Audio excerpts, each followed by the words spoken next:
Okay, so for chapter 11, I have my very own Griffin dog to help. Off he goes. I have my Nimbus. And I have my Golden Snitch. I'll put here with Hedwig. Okay, chapter 11, Quidditch. As they entered November, the weather turned very cold. The mountains around the school became icy grey and the lake like chilled steel. Every morning the ground was covered in frost. Hagrid could be seen from the upstairs windows defrosting the broomsticks on the Quidditch pitch, bundled up into long moleskin overcoat, rabbit fur gloves and enormous beaver skin boots. The Quidditch season had begun. On Saturday, Harry would be playing in his first match after weeks of training. Gryffindor versus Slytherin. If Gryffindor won, they would move up into second place in the house championship. Hardly anyone had seen Harry play because Wood had decided that, as their secret weapon, Harry should be kept, well, secret. But the news that he was playing Seeker had leaked out somehow. And Harry didn't know which was worse, people telling him he'd be brilliant or people telling him they'd be running around underneath him holding a mattress. It was really lucky that Harry now had Hermione as a friend. He didn't know how he'd have got through all his homework without her. What with all that last-minute Quidditch practice Wood was making them do. She'd also lent him Quidditch Through the Ages, which turned out to be a very interesting read. Harry learnt that there were 700 ways of committing a Quidditch foul, and that all of them had happened during a World Cup match in 1473. That Seekers were usually the smallest and fastest players, and that most serious Quidditch accidents seemed to happen to them. That although people rarely died playing Quidditch, referees had been known to vanish and turn up months later in the Sahara Desert. Hermione had become a bit more relaxed about breaking rules since Harry and Ron had saved her from the mountain troll, and she was much nicer for it. The day before Harry's first Quidditch match, the three of them were out in the freezing courtyard during break, and she conjured them up a bright blue fire which could be carried around in a jam jar. They were standing with their backs to it, getting warm, when Snape crossed the yard. Harry noticed at once that Snape was limping. Harry, Ron and Hermione moved closer together to block the fire from view. They were sure it wouldn't be allowed. Unfortunately, something about their guilty faces caught Snape's eye. He limped over. He hadn't seen the fire, but he seemed to be looking for a reason to tell them off anyway. "What's that you've got there, Potter?" It was Quidditch Through the Ages. Harry showed him. "Library books are not to be taken outside school," said Snape. "Give it to me. 5 points from Gryffindor." "He's just made that rule up," Harry muttered angrily as Snape limped away. "Wonder what's wrong with his leg." "Dunno, but I hope it's really hurting him," said Ron bitterly. The Gryffindor common room was very noisy that evening. Harry, Ron and Hermione sat together next to a window. Hermione was checking Harry and Ron's charms homework for them. She would never let them copy. How will you learn? But by asking her to read it through, they got the answers right anyway. Harry felt restless. He wanted Quidditch Through the Ages back to take his mind off his nerves about tomorrow. Why should he be afraid of Snape? Getting up, he told Ron and Hermione he was going to ask Snape if he could have it. "Rather you than me," they said together. But Harry had an idea that Snape wouldn't refuse if there were other teachers listening.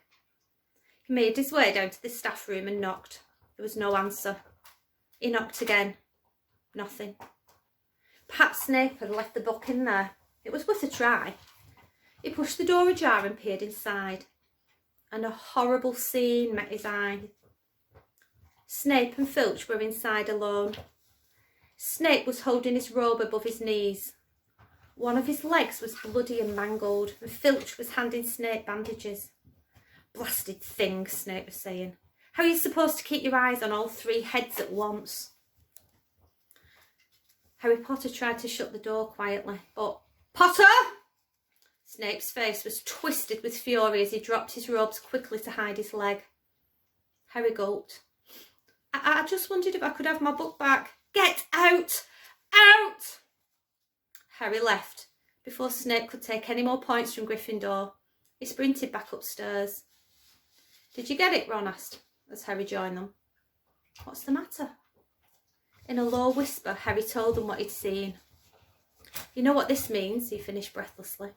He tried to get past the three-headed dog at Halloween. That's where he was going when we saw him. He's after whatever it's guarding, and I bet my broomstick he let that troll in to create a diversion. Hermione's eyes were wide. No, he wouldn't, she said. I know he's not very nice, but he wouldn't try and steal something Dumbledore was keeping safe. Honestly, Hermione, you think all teachers are saints or something, snapped Ron. I'm with Harry. I wouldn't put anything past Snape. But what's he after? What's that dog guarding? Harry went to bed with his head buzzing with the same question. Neville was snoring loudly, but Harry couldn't sleep. He tried to empty his mind. He needed to sleep, he had to. He had his first Quidditch match in a few hours. But the expression on Snape's face when Harry had seen his leg wasn't easy to forget. The next morning dawned very bright and cold. The great hall was full of the delicious smell of fried sausages and the cheerful chatter of everyone looking forward to a good Quidditch match. You've got to eat some breakfast. I don't want anything. Just a bit of toast, wheedled Hermione. I'm not hungry. Harry felt terrible. In an hour's time he'd be walking onto the pitch. Harry, you need your strength, said Seamus Finnegan. Seekers are always the ones who get nobbled by the other team. Thanks, Seamus, said Harry, watching Seamus pow ketchup on his sausages. By 11 o'clock, the whole school seemed to be out in the stands around the Quidditch pitch. Many students had binoculars. The seats might be raised high in the air, but it was still difficult to see what was going on sometimes. Ron and Hermione joined Neville, Seamus and Dean, the West Ham fan, up in the top row. As a surprise for Harry, they'd painted a large banner on one of the sheets. Scabbers had ruined. It said, Potter for President, and Dean, who was good at drawing, had done a large Gryffindor lion underneath. Then Hermione performed a tricky little charm so that the paint flashed different colours. Meanwhile, in the changing rooms, Harry and the rest of the team were changing into their scarlet Quidditch robes. Slytherin would be playing in green. Wood cleared his throat for silence. OK, men, he said. And women, said Chaser Angelina Johnson. And women, Wood agreed. This is it. The big one, said Fred Weasley. The one we've all been waiting for, said George. We know Oliver's speech by heart, Fred told Harry. We were in the team last year. Shut up, you two, said Wood.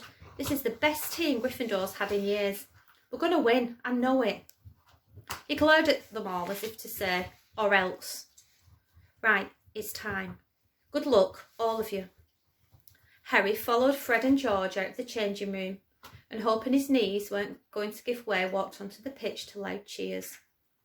Madame Hooch was refereeing.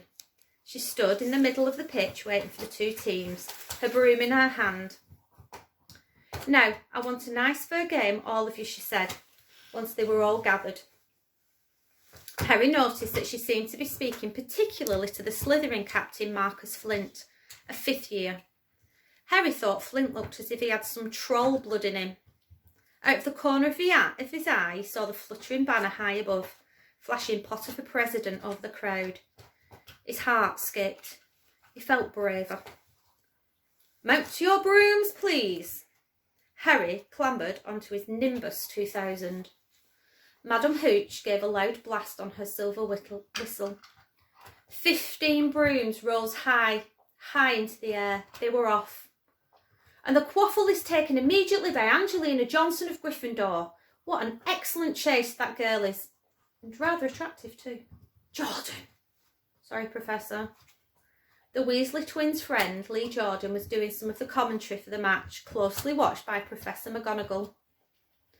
And she's really belting along up there. A neat pass to Alicia Spinnet, a good find of Olivia's Woods. Last year, only a reserve. Back to Johnson and No, Slytherin have taken the quaffle. Slytherin captain Marcus Flint gains the quaffle and off he goes. Flint flying like an eagle up there. He's going to no, stopped by an excellent move by Gryffindor keeper Wood. And Gryffindor take the quaffle. That's Chaser Katie Bell of Gryffindor there. Nice drive around Flint. Off up the field and... oh, ouch. That must have hurt. Hit in the back of the head by a bludger. Quaffle taken back by Slytherin, and that's Adrian Pusey speeding off towards the goalpost. But he's blocked by a second bludger. Sent his way by Fred or George Weasley, can't tell which. Nice play by the Gryffindor beater. Anyway, and Johnson back in possession of the quaffle, a clear field ahead, and off she goes. She's really flying, dodging a speeding bludger. Goalpost ahead, come on now, Angelina, keeper Bletchley dives, misses. Gryffindor score! Gryffindor cheers fill the cold air with howls and moans from Slytherins. Budge up there, move along. Hagrid! Ron and Hermione squeezed together to give Hagrid enough space to join them. Been watching from me hut, said Hagrid, patting a large pair of binoculars round his neck. But isn't the same as being in the crowd. No sign of the snitch yet, eh? Nope, says Ron. Harry hasn't had much to do yet. Kept out of trouble though, that's something, said Hagrid, raising his binoculars and peering skywards at the speck that was Harry.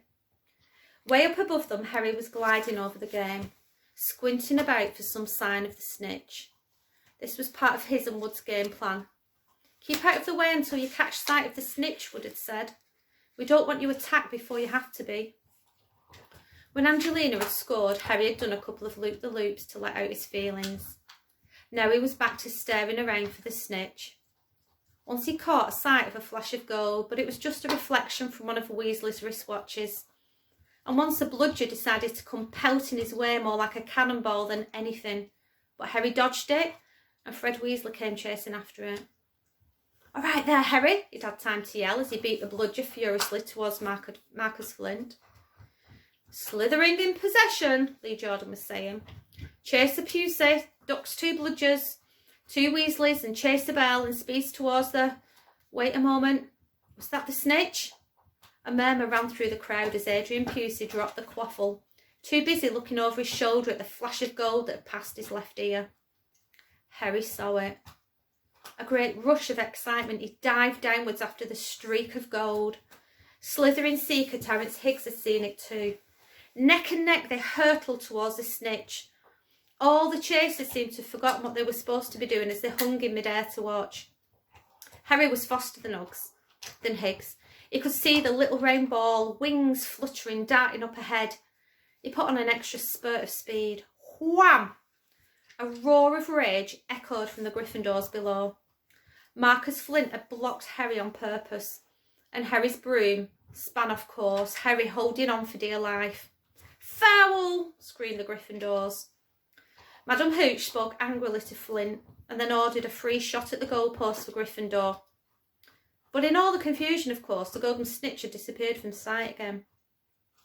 Down in the stands, Dean Thomas was yelling, "Send him off, ref, red card!" "This isn't football, Dean," Ron reminded him. "You can't send people off in Quidditch, and what's a red card?" But Hagrid was on Dean's side. "They ought to change the rules. Flint could have knocked Harry out of the air." Lee Jordan was finding it difficult not to take sides.